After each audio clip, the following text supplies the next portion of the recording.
Est-ce qu'un film qui parlerait de ruches et de la traque d'un apiculteur pourrait devenir le plus grand film de l'année? Moi je pense que oui, mais on en débat après le générique.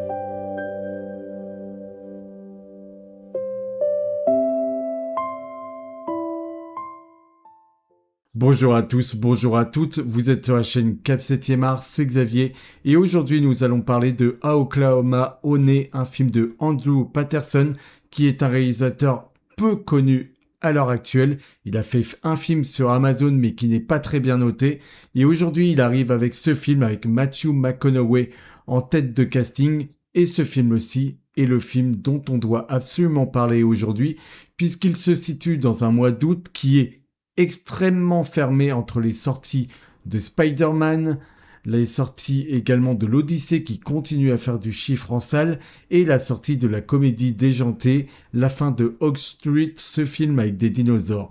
Oklahoma Honey, parmi tout cela, est un petit peu un film niche, mais un film qui fait du bien et un film si singulier qu'il faut qu'on en parle absolument. Parce que ce film aussi, c'est tout le cinéma que j'aime. Et puis, il est organique. Ce cinéma-là, c'est le cinéma fait en pellicule. Fini ce numérique qui aseptise tout. On a enfin de l'image qui a des défauts, qui a du grain, qui a quelque chose. Et quand on parle de la rudesse des terres de Oklahoma, avec ces marginaux, ces hommes qui sont de là-bas, qui travaillent la terre, eh bien, on doit montrer la poussière, on doit montrer les choses de manière organique. Et le grain, la pellicule, le capte. Et merde, quoi. La pellicule, c'est magnifique. Le numérique, je ne voudrais jamais faire un film en numérique. J'ai fait un court-métrage en numérique. Ça m'a réellement fait chier, je vous le dis. Et aujourd'hui, le numérique, il aseptise tout. Là où le grain, la pellicule fait tellement de bien. Dès les premières minutes avec ce grain, je suis re-rentré dans le cinéma, dans le confort que j'aime. Et honnêtement, ce film aussi, il parle tellement bien de ces terres que choisir Matthew McConaughey qui est de là-bas, qui connaît l'aridité des terres, eh bien, quand on a ce personnage qui s'exprime par son amour pour les ruches, eh bien, on n'a pas besoin presque d'un acteur. Il est déjà sur un terrain conquis. L'acteur fait déjà les trois quarts du boulot. Et on a, dès les premières minutes, la musique qui connecte les hommes entre eux. Là où l'aridité et la rudesse du territoire isolent les personnes et où la violence est bien présente, la musique fait obstacle à tout ça et les réunit. Et on nous montre donc, comme dans une ruche, qu'il y a pour chaque personne une place et que en s'entraidant, on peut y arriver. Et c'est ce qui va se passer dans ce film aussi. Tout le monde a sa place dans cette ruche. Comme on a les abeilles, eh bien on a ces familles qui se constituent avec des gens venus de nulle part. Eh bien c'est la même chose. Et comment on va s'allier pour ne faire qu'un. Et pendant les 45 premières minutes du film, pendant la première grosse partie du film, on va avoir un film qui va être presque contemplatif. Un film qui va mettre la lumière sur l'âme des personnages, sur leur intériorité, sur leur beauté. Et on va capter avec une lumière énormément de choses d'eux. Et quand on a Matthew McConaughey qui enseigne à une jeune fille qu'il a connue par le passé, puisqu'il était là pour la guider, il faisait famille d'accueil et c'était lui qui s'occupait d'elle, et bien quand il la retrouve, il y a dans les non-dits, il y a dans leur silence, il y a dans leur regard quelque chose qui dit beaucoup plus que n'importe quel dialogue. Et dans cette musique, dès les premières minutes de cette musique, on est en train de danser, on est en train de s'émouvoir et on a un rythme, on a un montage effréné, on a quelque chose qui se passe. On a énormément de scènes qui nous montrent les usines, comment le miel fonctionne, comment il est fabriqué. Et en même temps, on a ces moments de pause. Et tous ces moments de pause sont d'une beauté sans nom. Alors ça, c'est le premier quart du film.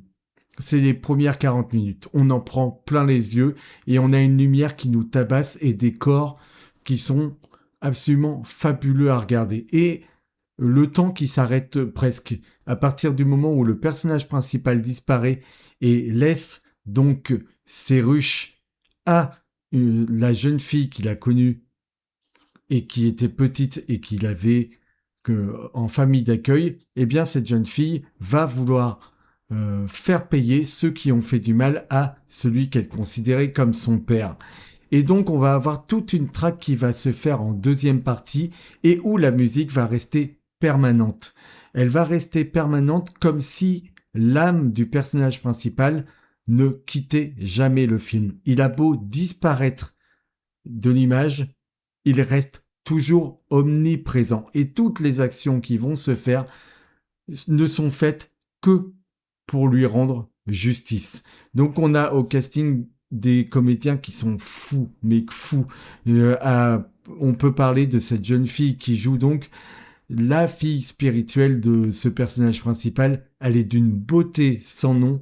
Elle est incroyablement douée. Elle joue remarquablement bien.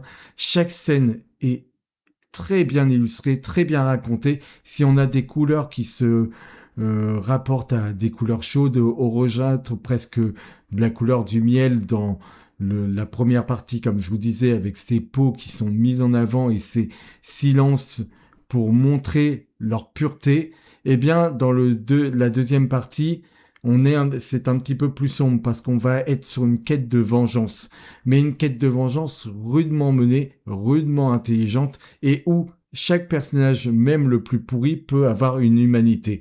Et ce qui est dénoncé dans ce film aussi, c'est le capitalisme. Bien évidemment, le capitalisme est le chaos de notre monde. Et ici, on nous montre que si on a de l'argent, on peut détruire n'importe quel autre saisonnier qui est à côté, n'importe quel homme apiculteur qui fait du miel. Si quelqu'un veut lui prendre sa terre et qu'il a énormément de pouvoir, il peut mettre des pesticides, il peut lui voler son travail, il peut absolument tout faire puisque l'argent est roi. Et voilà de quoi nous parle ce film aussi. Et c'est un film qui est juste une maestria, mais incontournable. J'ai pris une claque comme je pensais ne jamais m'en prendre. J'ai vu un des plus beaux films de ma vie. J'ai passé un moment mais divin. Je n'ai jamais voulu que le film ne s'arrête. Je n'ai jamais trouvé ça grossier. Je l'ai vu en VOSTFR. Les dialogues sont intelligents. Les dialogues ont vraiment leur rythmique, leur sens. Le montage est réellement, réellement bien travaillé. Il est réellement particulier. Il impose son rythme. Il impose sa patte. Et que ce soit au niveau du cadre, à la réalisation, on a absolument tout ce qu'il faut pour mettre en valeur des comédiens qui, eux, là aussi, savent apporter de leur superbe. Et on parle donc bien sûr de cette jeune actrice qui est absolument divine à regarder, mais qui est aussi une actrice qui déploie son talent et qui sait le mettre en avant. Donc oui, un film fait en pellicule à l'heure actuelle pour nous raconter une traque sur quelqu'un qui vole tout le fruit du travail d'un autre. C'est la fille qui va prendre le relais pour se venger. Ça, c'est un récit auquel je ne me serais pas attendu, surtout pour un vol de miel.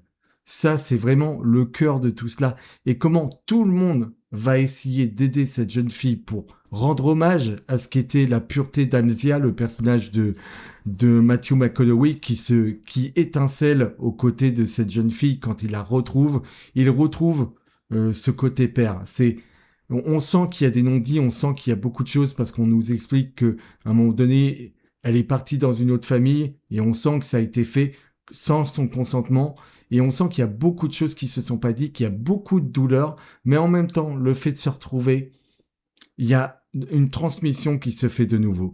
Et la transmission, elle se fait par le travail. Et la transmission, elle se fait par leur regard, par leur silence, par le cœur qu'ils déploient, par la musique qui nous est transmise, par la musique qui est omniprésente, que je vous le disais, mais qui n'est pas assourdissante comme dans la plupart des blockbusters. Aujourd'hui, les blockbusters actuels essaient de vous montrer de l'action qui pète de partout, avec de la musique, avec des basses en veux-tu, en voilà, pour vous faire oublier des fois le scénario médiocre et vous montrer que waouh, c'est grandiose. Mais le minimalisme de ces œuvres-ci, comment on utilise la musique, comment on joue avec les silences, comment on se permet de changer la manière de raconter un récit, tout ça c'est innovant et tout ça c'est très intéressant.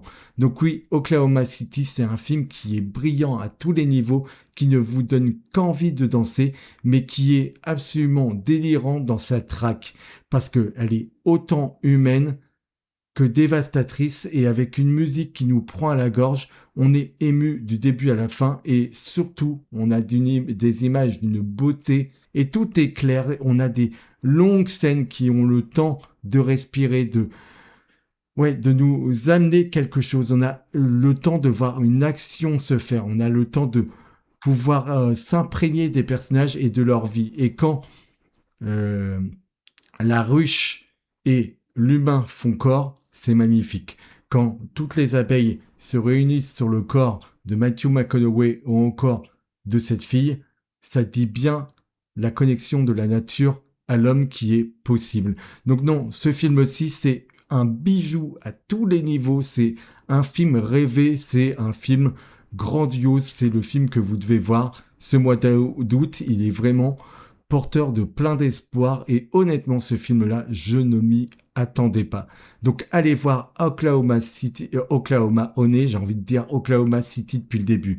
Je ne sais pas pourquoi. Oklahoma Honey, c'est une merveille des merveilles avec une musique qui est le fantôme du personnage principal, mais une musique qui est maîtrisée, une musique qui est parfaitement dosée et une musique qui vous entraîne dans la danse et dans l'aridité de ces terres et de ces hommes.